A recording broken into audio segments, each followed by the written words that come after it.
All right, welcome back to the channel.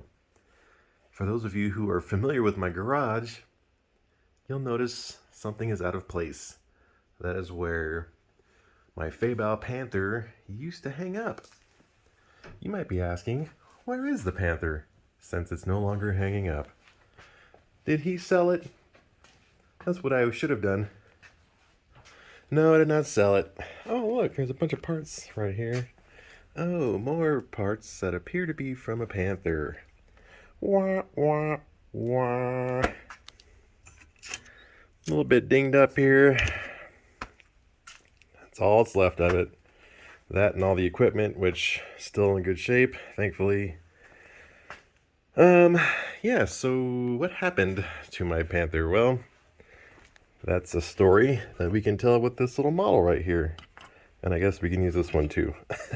So, I just gotten my new iX20, and I was taking the airplane out for its first flights on the new radio.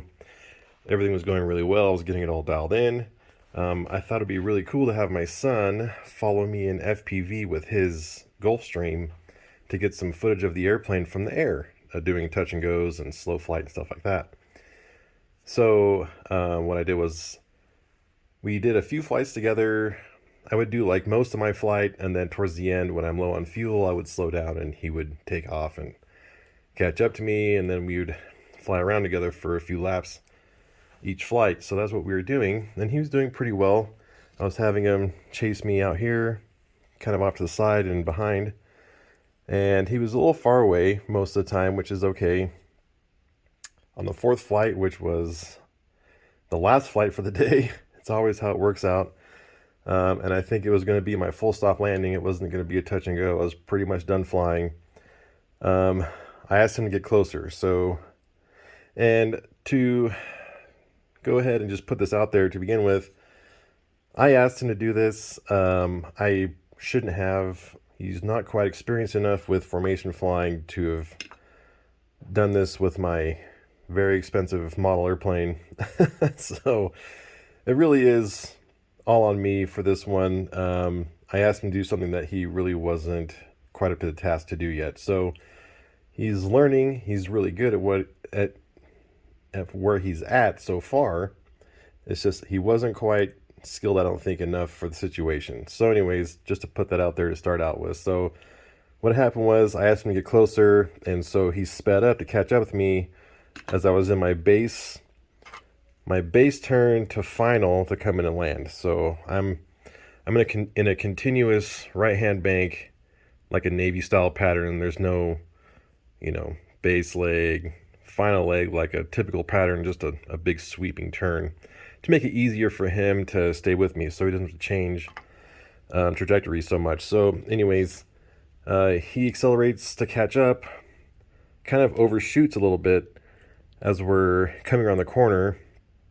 And at this point, because I'm standing over here next to the runway looking this way, and his airplane being much smaller than mine, I could tell that he was very close, but I couldn't exactly see where he was at. So I didn't want to turn this way or turn more this way or go up or down because I didn't know exactly where he was at.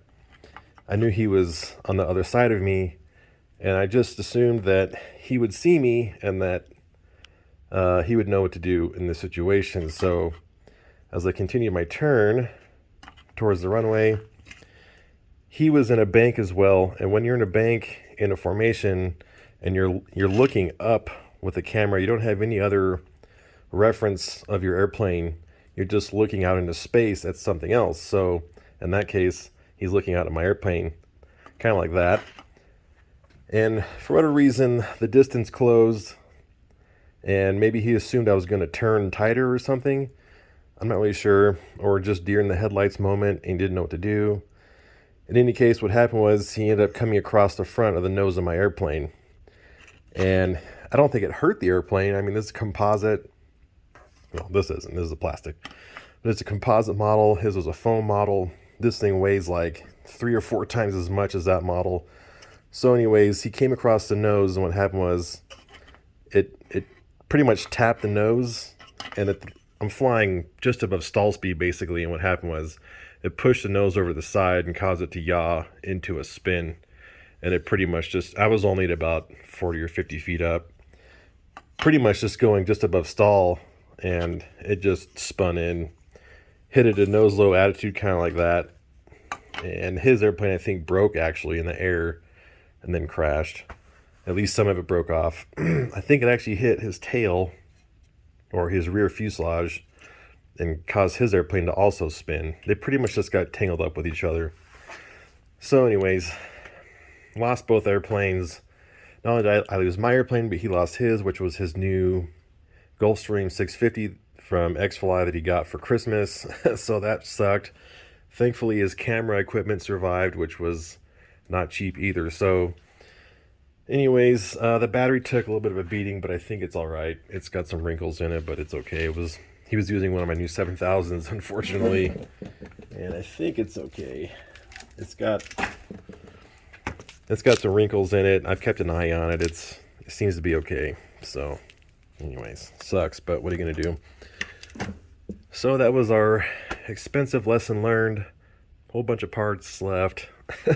Turbine that needs to be fixed and serviced, and then all the servos, which also weren't cheap, are okay. The receiver's fine. All my air valves and stuff obviously are okay. Most of the gear is okay. Not that I'm going to use it. Probably going to sell all that stuff. The tails are obviously fine like they usually are. But anyways, so that's what happened to the airplane. It was very unfortunate. Lesson learned. I shouldn't have asked him to do what I asked him to do. Should have waited till he had more experience. And even then, it was probably a foolish move to make, having him chase such an expensive airplane. So anyways, we all learn lessons, which is unfortunate. So we got the T-38 hanging up where the Panther used to be, so it no longer occupies my whole bench. We got some new projects in the mix here, which I'll go into in another video. But yeah, that's all stuff to my Panther. So anyways, enjoy the last bit of footage that we got of my airplane flying. And yeah, enjoy. And the crash is at the end, so if that's what you came for, just skip to that. Unfortunately, you don't really see it hit the ground or anything. The camera cuts off right after they hit, basically, so I'm pretty sure it came unplugged. The camera came unplugged as soon as it hit, so it probably got hit pretty hard on the forward fuselage somehow. So anyways, that's that. No more Panther. Really sad. But obviously we're not shy on airplanes. We got plenty more airplanes to fly, so I gotta finish that, and I gotta finish this, and we got other stuff to fly. So anyways, enjoy the footage, and we'll see you in the next one, which will be going over this project, these two airplanes right here. So that's going to be a fun one. So look forward to that. That's coming up soon. And yeah, we'll see you in the next video.